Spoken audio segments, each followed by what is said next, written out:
I would like to move into the practicality of it, and I will focus now on the collective application of the false condition. But of course, the collective application of false condition will be much stronger, more practical and real if the individuals of that collective already practice it as their own standard of facing their life and dealing with their life. It's much easier. Well, maybe it's the only way to upgrade a collective standard when it is based on the constant upgrade of the individual standards of the members of that collective. But still, this is professional training of a group that will be followed up by practical workshop. A few basic processes for the false condition. The first one is what we call in psychophonetics two truth. There's always more than one truth. And much as you can be serious, passionate, and committed to your truth, it's just one possibility. Now, in couple counseling, in mediation, and in group process, this is a revolution. Hey, there's one truth for you, but there could be other truths for others. And in order to meet, we have to accept that there's more than one truth in the range. And then when we really understand it, or every moment when it's realized, it's the end of the argument.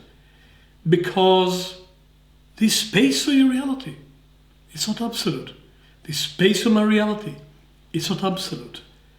And acknowledging that the same moment, the same situation, the same struggle, the same crisis can be looked at very differently is so interesting and exciting. And it may even remind you of something you forgot about, and not before you respect it. So, two truths, not one. Let's listen to the variety of truths in range and demonstrate that we heard it with some basic empathic capacity. The most important collective professional development, team development process of the false condition is what we call the request ritual. The aim of the request ritual is a transition from a culture of expectations, disappointments, pressures, unconscious controls, politics, into a culture of clear requests and free gifts, an agreement based on the information of the reality in range. How does it work? Starting from the couple, I mostly apply to couples, but also to a collective. Let's start from a couple, it's the simplest form to understand it. State what you need from the other. Make the whole list of requests. Both of you do it. But we decide in advance that you renounce the right to expect, that the other will do what you expect of them just because you need it. No such assumptions. On the basis of accepting that what you want will not automatically happen, you can freely express everything that you want. Two people do that, and then they share it with each other, item by item, until it is all understood. No argument, not trying to change it. You have a right to request what you want, and it has to be understood. That's the part one of the request ritual. Then you go home, or have a pause, and reflect on the request of the other. And in light of these requests, you may find in yourself some response. You cannot accept it all. You may even disagree with some of it. But maybe to one or two requests you actually say to yourself, I can do that. I wouldn't think about it, but since you need it, I can do that. and I offer it freely. So part 2 of the request ritual is meet again and share with you. I will share with you my response to your request. I cannot do this, this and that. I disagree with that. But I can do something of this and something of that. And that I offer you freely. And so you do the same to me. And at the end of this part, we look at that's what's been offered. That's on the table. Is it enough for a deal?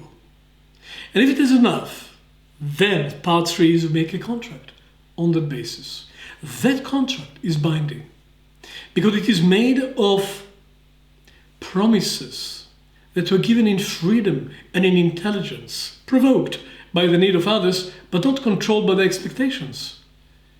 And therefore, when I offered freely that I will accept that and I will do my best for not irritating you so much in this regard, or for doing something I was not conscious about before, or for listening to you more, or to provide some conditions you need for your comfort and safety.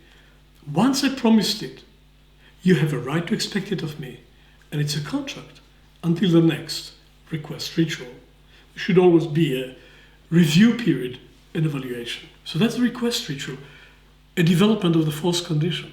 And it can really take the energy away from pushing and pulling and from manipulating and from politicizing and from having power bases and from gossip and talking behind the back, because there's no need for that. Everything is welcome. And when we say we do something, we do it because we promise it in freedom of spirit. The last kind of ritual I want to introduce to you is the upgrading of contract.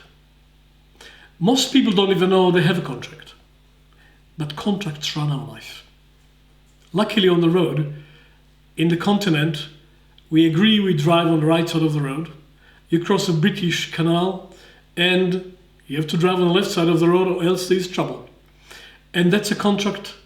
And if there would be no such contract, there'll be blocked arteries everywhere and endless accidents. So we need to know what the contract is in order to live up to it. And therefore, we need to identify what is a present contract, which is a sum total of expectations. Most of them were not negotiated. Most of them were not agreed upon. And if you look at domestic arguments and collegial arguments, you will find that most of the time we're not even talking about the same thing, because we assume that I committed myself to something which I never did. And I assume that, of course, we do it this way, but you never agreed to that. So identify the existing contract is the first part. And then either we go to the request ritual or we agree on an upgrade of the contract for a trial period and proceed from there on a new policy, which is negotiated and contracted and committed to. And even if I feel something different about it tomorrow, with a contract, there can be a period of review, but between them, I have to abide in the terms of the contract that we freely and intelligently created together.